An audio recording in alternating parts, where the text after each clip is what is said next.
আসসালামু আলাইকুম, আমি তুরজাহান ইসলাম জোয়া চলে আসলাম জোয়া রান্নাঘরে নতুন আর একটা রেসিপি নিয়ে। তো আজকের রেসিপিটা হচ্ছে কাঁচা মিষ্টি কুমড়া দিয়ে চিংড়ি মাছের ঝোল।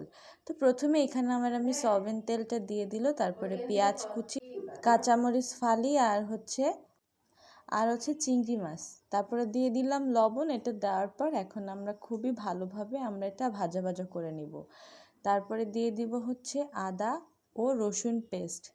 এটা দিয়েও ভালোভাবে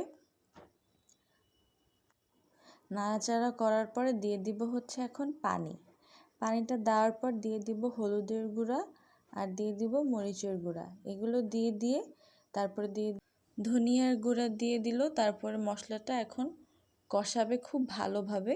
মশলাটা কষানোর পর দিয়ে দিব হচ্ছে এই কাঁচা মিষ্টি কুমড়া। এটা আমার আম্মি কেটে ধুয়ে নিয়েছে।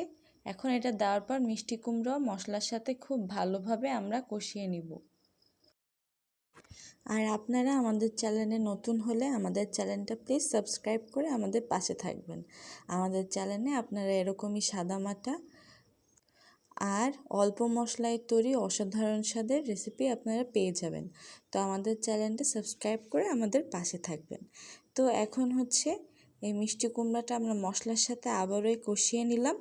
এখন দিয়ে দিব হচ্ছে ঝোলের পানিটা দিয়ে দেওয়ার পর আমরা আরেকটু নাড়াচাড়া দিয়ে ঢাকনা দিয়ে রেখে দিব হওয়ার জন্য।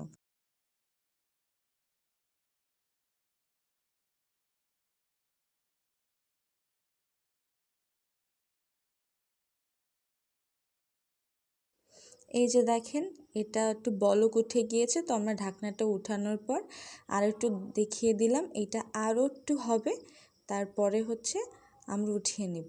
আর এই কাঁচা মিষ্টি কুমড়ায় সবসময় একটু চিনি দিয়ে নিতে হয়। তো আমরা চিনিটা দেওয়ার পর এই নাড়িয়ে চাড়িয়ে আমাদের রেসিপিটা হয়ে গেল। এই যে দেখেন, আমাদের রেসিপিটা হয়ে গিয়েছে। এটা কত সুন্দর হয়েছে। তার উপরে এখন দিয়ে দিব ভাজা জিরার গুঁড়া। এটা দিয়ে দেওয়ার পরে আমাদের রেসিপিটা এখন টোটালি হয়ে গেল। তো আমাদের রেসিপি যদি ভালো লাগে অবশ্যই সাবস্ক্রাইব করে আমাদের পাশে থাকবেন। আর নিত্য নতুন ভিডিও পাওয়ার জন্য অবশ্যই সাবস্ক্রাইব করবেন। তো আজকে এই পর্যন্তই। আল্লাহ হাফেজ।